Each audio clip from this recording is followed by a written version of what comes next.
Have you ever had a huge, thick, juicy steak for dinner? Maybe after eating a nice large breakfast of eggs and bacon and thought, you know, I just never want to eat this much meat and protein again? Well, neither have I, so that's why we're here today to talk about that.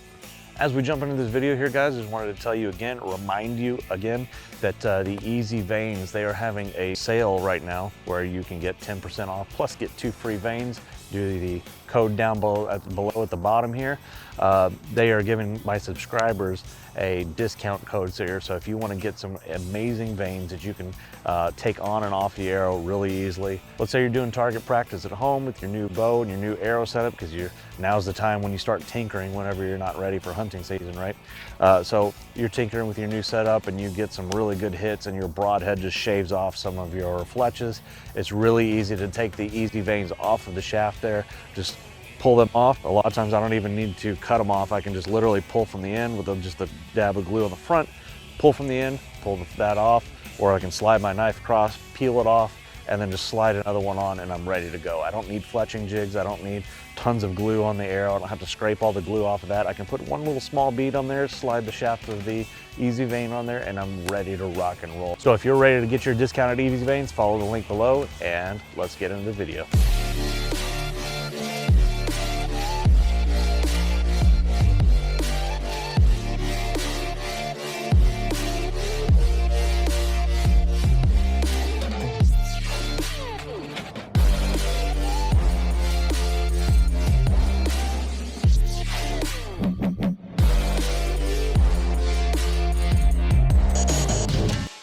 What is up, Predators? It is Travis here. Today we are going to be talking about the Carnivore Diet, which is something I started about, I don't know, about a little over a year ago, year and a few months. And it's something that's really changed my life for the better. And I want to kind of just share with you that experience. So it's going to be a more conversational type video, but I'll give you some bullet points towards the end. So about a year and a half ago, let's just get into kind of how this all started for me. About a year and a half ago, I had some issues with, I started having like arthritis pain. I've been having bloating for a long time. I've been kind of struggling with, I travel a lot for work and eating on the road and eating junk food and just things that were terrible for me. I had recently, about a couple of years before that, my grandfather passed away from cancer. And so I was kind of in a longing for something better. I wanted to do something better for myself. And, so I started trying different things. Up until this point, about a year and a half ago, I had tried doing the keto diet, paleo diet. I've done a lot of other things. So I had gotten some blood work done at the doctor, and the doctor had told me that I had a lot of issues going on with my blood work. This is a doctor I trust because he's not only a MD, but he's also a holistic medicine fellow. So he's got a lot of different experiences there, and so I really trust the guy's expertise. One of the things that this doctor told me was that my cholesterol was way off. My good cholesterol was bad. Triglycerides were really high. I was pre-diabetic. I had thyroid hormone issues. I was just in all sorts of stuff, and I was in really bad shape health-wise. I would go to the gym every once in a while, but it was really kind of infrequent for me, and nothing was consistent about how I was living my life. So then about like July of 2020, I started having some really bad arthritis issues, and it wasn't super bad, like I can't move or anything like that, but I could feel that real bad tightness, and it was starting to get worse and worse.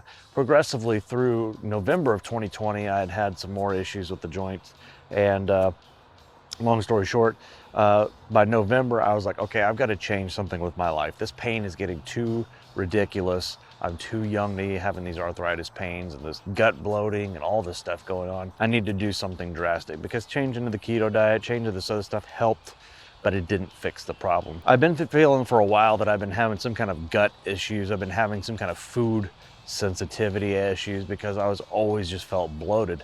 I would temporarily at times go on a fast, and I would fast for 18 to 20 hours, 24 hours sometimes, and I would feel so much better afterwards. I'd be a little tired because I didn't have all the extra calories and things like that on board, but anyways, I wanted to try something different.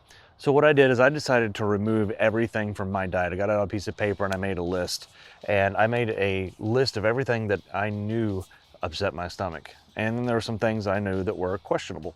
So one thing that I ended up on the list that I knew never upset my stomach, that wasn't on the list of things that sometimes upset my stomach and sometimes, things that did very well upset my stomach, there was nothing on the list for meat. So that includes fish, eggs, steak, pork chops, chicken. None of that stuff had any effect. About that same time I was going through this discovery, I had come across the Sean Baker on his Instagram, and then I saw him on the Joe Rogan podcast, and I've also subsequently found like Dr. Ken Berry and these other guys, and I've had a really good time by researching this and getting information from them, and really just trying to make the decision for myself that, okay, yes, this is something I need to try. So then again, around November of 2020, I went through and I said, you know what, I'm gonna do it. So anyways, what I did is I decided whenever I was traveling for work, I went and I went to Costco as soon as I got to this place, and I bought 2 dozen eggs, and I bought a flat of these pork chops, those little plastic or like foam trays, that has these real thick cut pork chops on it. And then I went to another little store and I bought just a thing of seasoning. So the way I've been able to kind of work my eating, especially when I'm on the road, is that I'll wake up in the morning before I go into work, I'll just throw down some butter usually. Sometimes I started liking to use duck fat as well. I found that I have a really good time with animal fats, so they don't bother my stomach or anything like that. And so what I'll do is I'll cook these eggs in that fat, or that butter or that fat, and I'll cook up to 6 eggs for breakfast.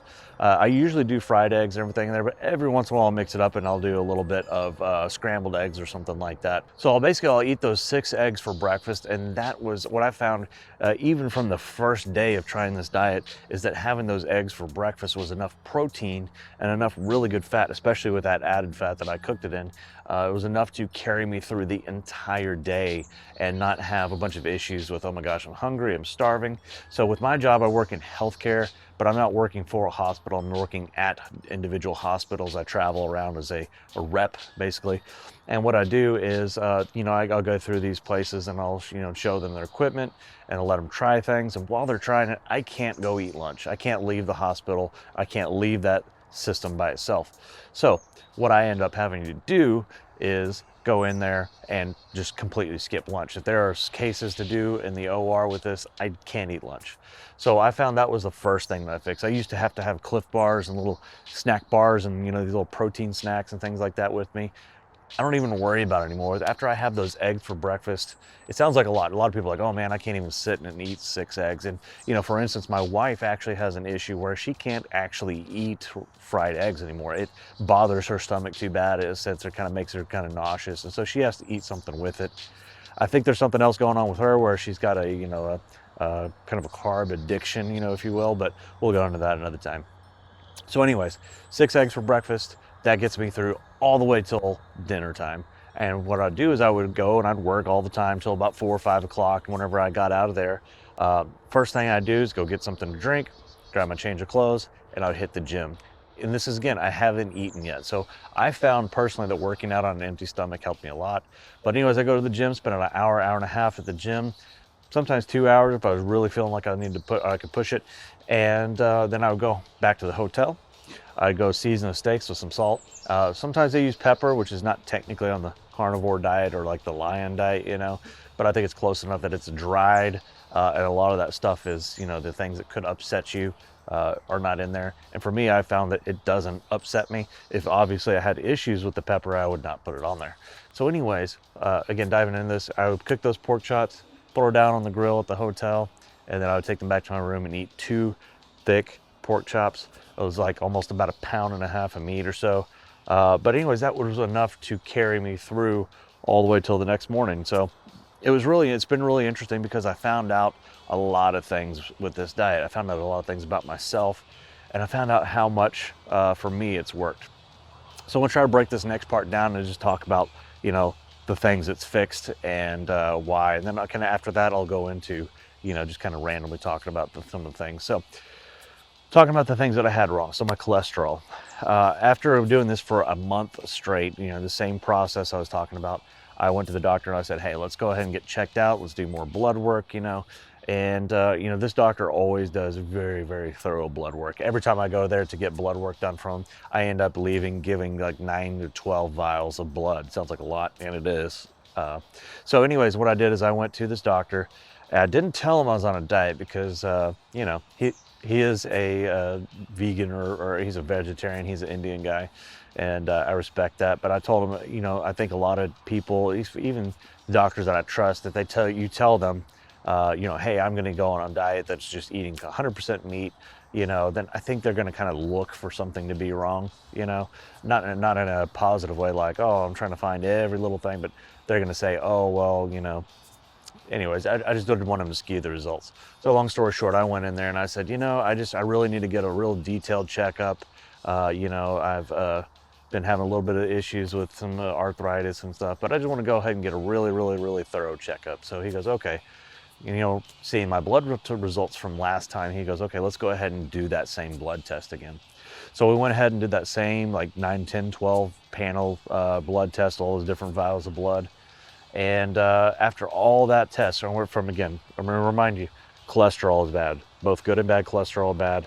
Thyroid hormone was off. Triglycerides were out of whack. And there's something else too. I was low in vitamin D and low in vitamin K, I think. So all this stuff was going wrong.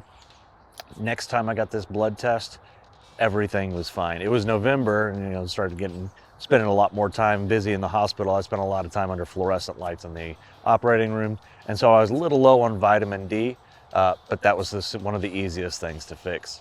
So again, I'm going to talk about just some of the benefits I've seen from this diet. So, you know, the first one is my energy level. So my energy levels have just been phenomenal. I felt like I can go all day just on eating these things, and I don't have to have as much caffeine. I do still drink caffeine. I drink some, you know, occasionally pre-workout drinks before the gym, and I drink some caffeine here and there. I'm not too strict on about what I drink, but I will not drink something that definitely inflames and upsets my stomach. So I always say this is carnivore diet, but it's kind of like carnivore diet light. You know, I haven't seen the need for me personally, because everything's been working so well. I haven't even seen the need to go any deeper, but you know, it's something I always leave on the table. So again, I've had incredible energy levels, and I think it's really due to that fat. So my body is kind of always in that like ketosis mode, since I'm eating, you know, high fat, high protein diet, and I'm not really intaking a lot of carbs and everything. And so that kind of helps a lot there. One thing I will say that is a little bit of a downside is that going to the gym frequently as I do, I found that I do run out of energy about an hour and a half in. Not necessarily energy, but I run out of kind of gas in the muscles. Like I feel like my muscles are just kind of like they didn't show up today. So one thing I will do just to ensure a much greater, more intense workout, if I'm not feeling it, is I will just have a little bit of sugar, and it's usually some kind of, you know, and some people will disagree with this, especially if you're very strict on the carnivore diet. But what I'll do, and this is not every time at the gym, just every once in a while, I'll go get something like a Divinity. So, and it's basically a very pure kind of candy, I guess you'd call it, kind of old school actually. But basically the main thing that's in there is 3 ingredients. It's egg whites, it is sugar, and a little bit of corn syrup. That's it. And so the corn syrup is the worst part of that, I think, because I think sugar is not great for you, but I think in moderate amounts, it's not terrible for you. Especially, again, only time I ever have any sugar in my diet is whenever I'm going to the gym like that, every once in a while. So if you were to calculate it, I'm still probably at 100th of the average person's, or less than 100th of the average person's, you know, weekly sugar intake. And so don't feel too bad about it. That's just how it works for me. And I encourage people to go on any diet to really say, okay, I'm going to tailor this for my needs, and not just kind of go along with, you know, whatever everybody says to do. So, you know, try it out, test it, and tailor it for your needs. The next area that this really helped me out is in the gym. So kind of in that transition here. So whenever I went to the gym, you know, I don't always have time to go to the gym, you know, every day. If I could, I would. Technically, I'd switch it up, do some upper body, do some lower body, do some running, all this stuff. I honestly don't have time for that. I work. I barely got time to do these videos. And then I travel a lot for work as well. Plus I got 4 kids at home. Got a wife that needs attention. So again, it's hard to kind of find time to go to the gym, but I still manage to go at least 3 times a week.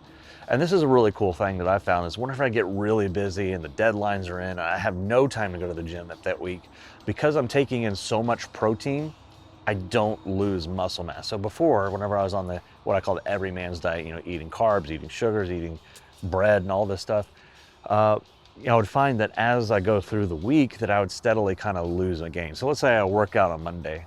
By the time I hit Friday or Saturday, and if I hadn't gone back to the gym again, I could already feel I was kind of losing those gains or that additional strength, in my muscles and everything. And it just wasn't working out very well. With this carnivore diet though, I found that I can go work out at the gym on Monday, let's say, and by the time if I don't go to the gym for 2 weeks, I'm going back 2 Mondays later, I haven't lost a bit of that strength or those extra gains because I have so much protein on board that my muscles will actually get stronger just from everyday activities. My muscles will get stronger just from literally walking and doing everything that I do every day. And this is because a couple things. So there's a lot of different supplements people take out there when they go to the gym. They take amino acids, they take protein shakes, they do all this other stuff. But having this meat-based diet, it's got all of that in one piece of thing. So I don't need to take BCAAs, the branched chain amino acids. I don't need to eat extra protein shakes and all that stuff. Just by eating this meat, and there's all types of meats, right? Any basically animal. So one of my favorites is eating like lamb and beef. Love those. Kind of expensive, so sometimes, a lot of times I'll go with pork. I'll substitute pork for rice and chicken because it's a lot cheaper in a lot of places. And fish, because fish is very important to add into any carnivore diet because it gives you those omega-3 fatty acids, which are really good for your brain and your heart and all this stuff. So again, with the gym, it's really, really helped out. Again, there's some times where I do feel a little bit, like I said, low energy in the gym. And it's just like my muscles need a little bit more glucose because your muscles do run on glucose.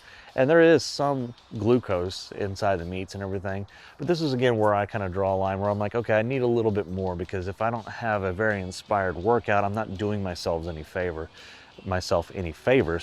Now, if I take a little bit of just raw sugar in there, or raw glucose, and if I take that into my body within 30 minutes, I'm already burning that straight off. So it's not like it's going to go sit and, my body's not going to have a super, super hard time to process it. Again, I'm no scientist, but this is just what I found works for me. So the next is, my stamina. So stamina in the gym is also important. Stamina in everyday life. It kind of ties into the energy thing there, but I just found out that I can just go so much longer to do so much more. And I feel like I'm getting much more accomplished by this because I'm more focused. My mental acuity is a lot sharper. I feel like I don't have to have caffeine in order to really get me going. I feel like when I do, it's like, putting a turbocharger on there and I'm just like, going a million miles an hour. But what's really cool about it too, especially if I have a 0 sugar energy drink or a pre-workout drink, I found that I can go all day, get really motivated, get really energetic, get a lot done, but I don't have any of those crashes. I think a lot of people, whenever they eat lunch or they eat certain things, they have a high carb intake or they drink a sugary like Red Bull or something like that. And this happens to me still if I ever have a Red Bull, which I haven't had one in a while.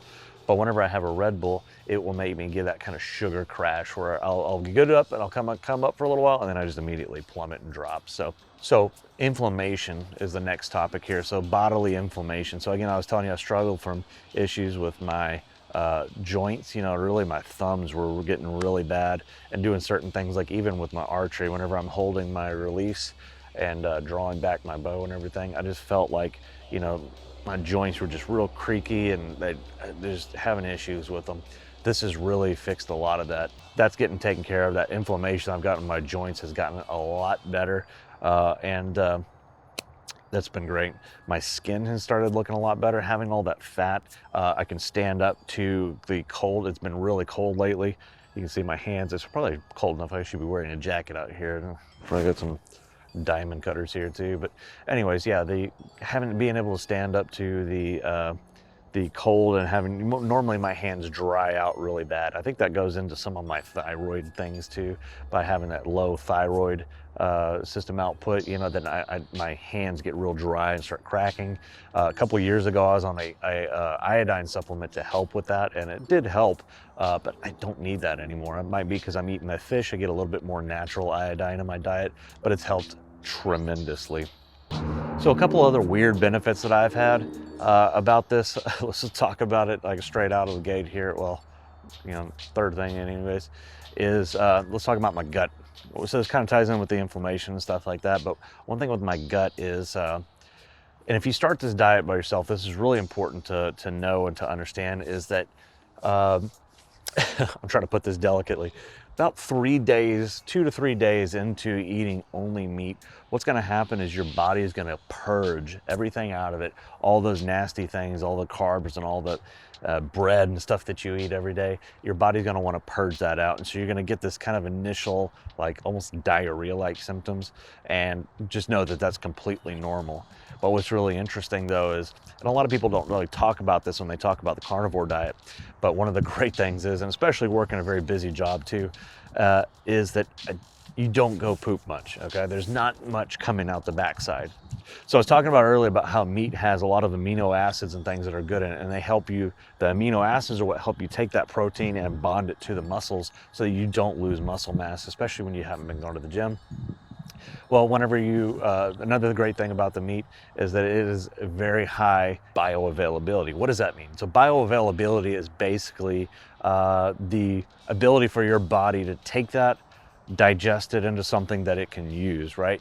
So let's say, like, if I were to eat some bark off of this tree back here or whatever, that tree bark is not very bioavailable. It's almost pure cellulose. It's almost pure, fiber, I guess you'd call it. And if I chew that and I eat it and swallow it, it might absorb maybe like 2-3% of it. I don't know the number on tree bark because people don't eat tree bark, but it's not going to absorb very much of it. And so what's going to happen is a lot of that is just going to pass out the back end. Like 90% of that's going to pass out the back end. Vegetables, they are also not very bioavailable. They're also plants and they're high in fiber. The plants have a high cellulose content, and so what they do is basically typically in a normal diet, you need to have a lot of plants in there, like a lot of fiber and stuff like that, because what the fiber does is it helps kind of move things through your guts because it's insoluble. And so as your body, as your intestines do the thing called peristalsis, where they contract to push the feces and everything through your colon or whatnot, and it also happens in your small intestine as well to digest it. Basically, as it pushes through, it has something to push onto. If you have a lot of, like, let's say you just eat like 5 pieces of bread, or it's like 3 dinner rolls or something for dinner, when that ends up in your body, it ends up almost like in a toothpaste consistency. And so when your gut squeeze on it, it's just like, it squirts both directions, right? So having fiber in there helps that push, and it bonds to that, and it helps push everything out. So it's kind of like a cleansing agent, fiber is. The downside is plants have vitamins in it, right? Where people a lot of times ask, well, hey, where are you getting your nutrition? Where are you getting your vitamins from? Well, the meat has much more per weight, much more vitamins than any plant does. Look it up. And this is my thing to look up. Plants are about, maybe 40-30% bioavailable. So whenever I eat a piece of broccoli, for instance, or asparagus or something like that, maybe 30 or 40% of that is going to be digested. Don't quote me on the exact numbers on that, but I know it's way lower than what I'm going to tell you about the meat in just a minute. So it's going to basically, 30-40% of that is going to go get digested, and the rest of it's just going to be passed out into poop. So the bread gets passed out as poop. The vegetables get passed out as poop. All this stuff constitutes coming out the backside as a solid mass. We'll just say that. So what about meat? So actually real quick, I want to say, you've mentioned even beans, which people look at and they're like, oh, that's a very high protein vegetable or fruit, whatever you want to call it. And so beans, like, what about that? Same thing. It's about 50-60% maybe. So you have still more added mass into, that. Next, meat. All right, let's talk about meat. Let's, for instance, just start at the top.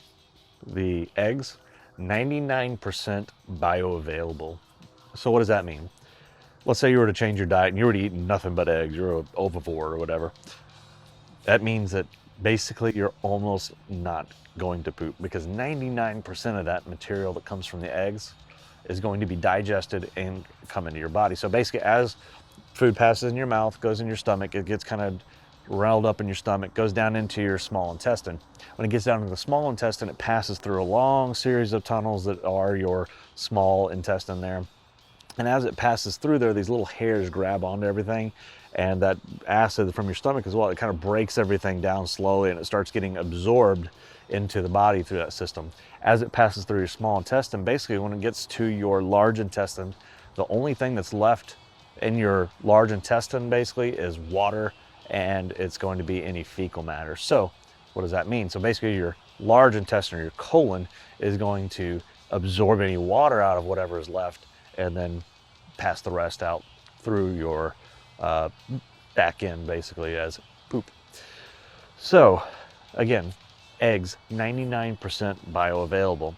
Beef, it's like 90% bioavailable. Again, I'll put numbers up here to fact check myself because I don't have the best memory, never have. Chicken's like 90% bioavailable, or 95% bioavailable, something like that.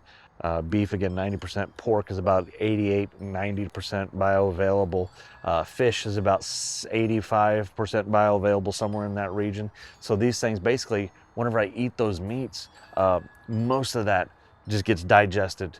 It gets absorbed into my bloodstream. All that protein, all that fat, all those vitamins, all those minerals, you know, all that stuff really gets absorbed into my body, and so I'm not passing a whole lot. So that's the next thing I was going to talk about, just is the nutrition of it. A lot of people think, okay, well, yeah, with meat you get protein and you get fat. Well, there's actually a hell of a lot more to it than that. So basically, you think of it this way: a lot of the things that the muscles of that animal needed to survive, which are vitamins and minerals and proteins and fats, all that stuff is basically what you're getting into. So whenever you cook the meat, you want to make sure you cook it in a way that preserves a lot of that. So cooking things medium rare, or if you can really stand it, cooking things rare, is going to, in the long term, be a lot better for you, because you get more nutrient absorption from it. Another thing I want to encourage people to is start eating organs. So like liver, hearts, all that stuff have a ton of vitamins and things in it that you need, and that is the organ meat of any animal is the most nutrient dense part of the animal. I'm probably not going to be one. I'm always open to trying new things, but I'm probably not going to be eating kidneys. Probably not going to be eating some of that other stuff. But chicken gizzards, liver, I'm good with all that. Liver is an excellent source of certain vitamins. The heart, again, that is one of the most worked muscles in the body, and so sometimes it can be a little tough, but cooking it right, it's going to give you tons and tons and tons of nutrients, so don't put that off the table. As far as eating other meats, like I said, lamb works really well for me. It's kind of hard to get a hold of. Can't find that at a lot of stores, but lamb works really well. Beef, of course. Beef is really expensive, so a lot of times I'll substitute pork in there. And one of my favorite things to eat is eggs, honestly. I love eating eggs. Thankfully, I've got a resource. It's not anywhere near me, but there's my father owns a group of chickens, and so he always has dozens of eggs for us to lay. If you live somewhere where you can raise chickens, oh my God, that is like one of the best renewable food sources you can get. So I'd highly encourage that. If you don't have somebody around you where you can get some like farm fresh eggs or something like that, like a small farmer or something like that, anything from the store is going to work. A lot of people say, well, whenever you're talking about eggs, they're like, hey, what about the cholesterol? Well, great thing is very quietly and very secretively, the American Heart Association actually just released, or just updated, I think it was within the past year or two, updates for saying basically there is no link to a person's cholesterol levels, like their good and bad cholesterol, and eating foods with high amounts of cholesterol. So basically the cholesterol that you eat has nothing to do with the cholesterol that your body produces. So that's something really important. So a lot of people are saying, oh, don't eat all that meat because it's going to mess up your cholesterol. It's going to mess up all this other stuff. Not at all, man. It really doesn't. So I've talked on a lot about this, and I'm going to do more videos about this diet because it has just been amazing for me. I feel great. I feel like I've been able to stack on some muscle mass here. Really excited about doing more of this, guys. So if you have any questions, please, I want to start a conversation down in the comments below. Let's talk about this. Let's tell me why I'm wrong. Tell me why you think this is stupid. Tell me why you've done it, and tell me how your success story has gone. But anyways, guys, just start a conversation. Let's talk about it. I read all of your comments, and I promise I will respond to all the comments, even spam on here. I love responding to spam when they start posting links for crazy crap, and before it gets deleted, I'll put on something funny on there. So tune in, stay in the comments below, guys. As always, thanks for watching this video. Like and subscribe down below. Follow this right here. Yeah, it says, yeah, you go, like and subscribe. And guys, thanks for tuning in. And as always, every day, keep defying the odds.